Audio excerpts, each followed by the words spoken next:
Pengamat politik Ujang Komarudin menilai Pilpres 2024 akan tetap diwarnai dengan kehadiran buzzer. Bahkan buzzer akan makin terstruktur, masif, dan sistematis. Dosen Al-Azhar itu mengatakan kemunculan buzzer berasal dari para kandidat Pilpres 2024.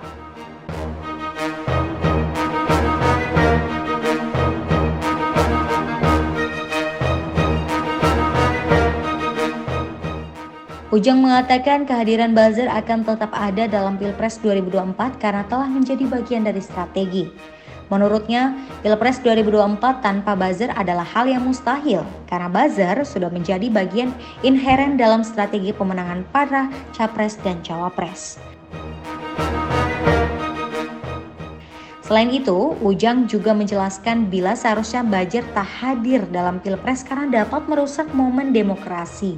Namun, buzzer tak dapat terhindarkan dalam setiap momen politik termasuk Pilpres. Sementara itu, Ketua Bawaslu Republik Indonesia Rahmat Bagja menyoroti akun-akun media sosial milik buzzer yang saling serang dan bikin gaduh. Bagja awalnya bercerita soal akun media sosial milik peserta pemilu. Bawaslu hanya mengawasi akun media sosial milik peserta pemilu. Bagja meyakini jika akun medsos milik peserta pemilu tidak akan saling serang. Dia mencontohkan saat pemilu 2019 tak ada akun peserta pemilu yang menyerang peserta lain. Namun menurut dia yang menjadi pekerjaan rumah atau PR ialah mengawasi akun media sosial di luar milik peserta pemilu dan buzzer. Sebab akun-akun itulah lebih berpotensi untuk saling serang.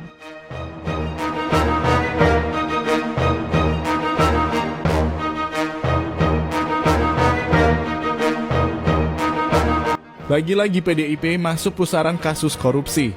Seakan-akan tidak ada kasus korupsi yang tidak melibatkan PDIP. Kali ini 2 orang kader PDIP dari Komisi 4 DPR RI terlibat dalam kasus korupsi di Kementerian Pertanian. Komisi 4 adalah komisi DPR RI yang bertugas mengawasi kinerja di Kementerian Pertanian.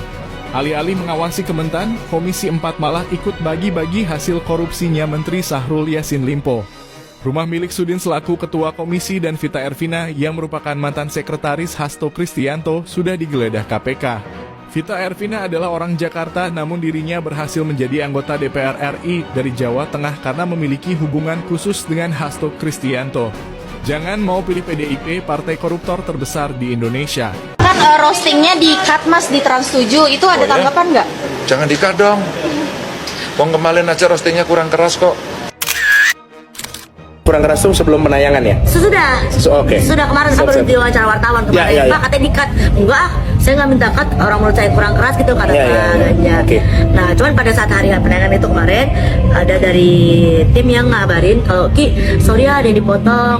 Sebenarnya yang ada beberapa juga yang potong bisa 1 bit atau 2 bit. Nah, ini kan kayak awalnya bilang Ki dari tim Pak Ganjar minta dipotong bit ini ada 4 atau 5 aku lupa deh disebut poin-poinnya. Aku bilang lah Bu kalau semua di-cut saya bahas apa ya tampilan tayangannya gitu. Terus habis kayak gitu ya nih kita lagi coba fight. Aku bantu kasih alasan Bu kalau misalnya ini di-cut ini kan alasannya begini dan kayaknya nggak menyinggung atau masih dalam ranah apa. Iya maksud gue juga kalau lu sembarangan yang bahaya lu juga gitu kan. Itu masih termasuk sindiran juga sarkasme tergantung bagaimana penonton menilai. Tapi kan isu yang aku bawakan itu orang udah pada tahu semua gitu. Jangan kau bikin rakyat bingung. Gibran anak ingusan gimana? Gibran anak ingusan. Kalau saya memang anak ingusan, ya nggak usah takut sama saya, nggak usah takut sama manuver saya, gitu loh. Petugas partai, anak ingusan, dilaknat. Sana belajar dulu. Nah itu saya kembalikan lagi ke teman-teman Gen Z ini. Nah ini kan yang nonton anak-anak muda semua nih. Ya, saya cuma takut ya, jangan sampai diksi-diksi seperti itu nanti membuat ya anak-anak muda seperti ini jadi antipati ke partai. Saya cuma takut itu aja. Menurut PDIP, calon anggota DPR RI boleh saja korupsi asalkan pintar dan kontribusinya dibutuhkan. Kalau terkait dengan Prof. Rohmin Dauri, kami telah melakukan klarifikasi. Beliau itu menjadi ahli yang berkaitan dengan maritim. Beliau banyak diterima di kalangan perguruan tinggi dan Hal ini belak-belakan diungkapkan Sekjen PDIP Hasto Kristianto yang tidak mempermasalahkan 2 orang caleg PDIP ex-koruptor untuk bersaing di Pileg 2024. Padahal praktik korupsi adalah faktor utama yang menyebabkan masyarakat terus mengalami keterbelakangan dan membuat hidup banyak orang sengsara. 2 orang nama caleg PDIP ex-koruptor yang sudah disetujui oleh Hasto Kristianto yaitu Al-Amin Nasution dan Rohmin Dahuri. Al-Amin Nasution adalah caleg PDIP yang mendapat vonis 8 tahun penjara karena menerima suap terkait kasus alih fungsi hutan lindung di Kabupaten Bintan, Kepulauan Riau. Kemudian Rohmin Dahuri adalah caleg PDIP yang dihukum 7 tahun penjara karena terbukti korupsi dana non-budgeter Departemen Kelautan dan Perikanan. Penting dicatat, Hasto Kristianto adalah petinggi PDIP yang konsisten melanggengkan praktik korupsi. Pak Prabowo maju jadi presiden, partainya sendiri, tidak ada yang mengendalikan. Biayanya, saya yakin dia punya uang. Kepentingan pribadinya, nggak ada. Anaknya cuma 1, sudah mandiri itu menjadi desain, nggak ikut politik. Jauh dari politik. Kepentingannya apa? Hanya kepentingan ingin mewakafkan diri bagi bangsa. Artinya, dalam diri Prabowo hanya ada Prabowo Subianto, nggak ada yang lain. 35 tahun lawan Profesor Mahfud MD. Asu tau.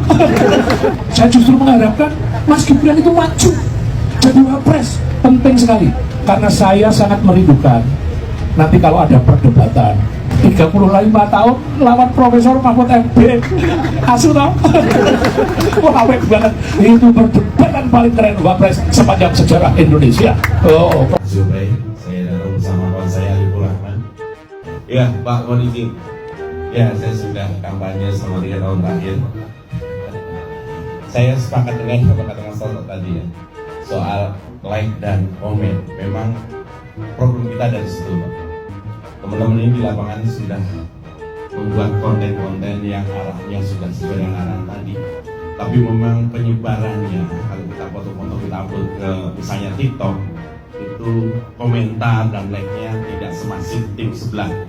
Maka kalau bisa, karena ada Pak Hasto juga, kami mohon ada tim khusus untuk komen dan like itu dibentuk semasif tim sebelah. Kalau lebih baik, lebih banyak lagi akan lebih baik. Kemarin saya ketemu dengan Denny JA. Kalau pemilu diadakan hari ini, pemenangnya siapa? Anies Baswedan. Nggak apa-apa, itu kenyataan, ya. Kenyataan yang membuat kita harus segera untuk evaluasi diri. Dan di kelompok kita itu terlalu banyak, di kelompok sebelah hanya 1. Itu kelebihan mereka. Mereka begitu solid, mereka begitu sabar, dan kita begitu tercerai berai. Makin dekat 2024, makin banyak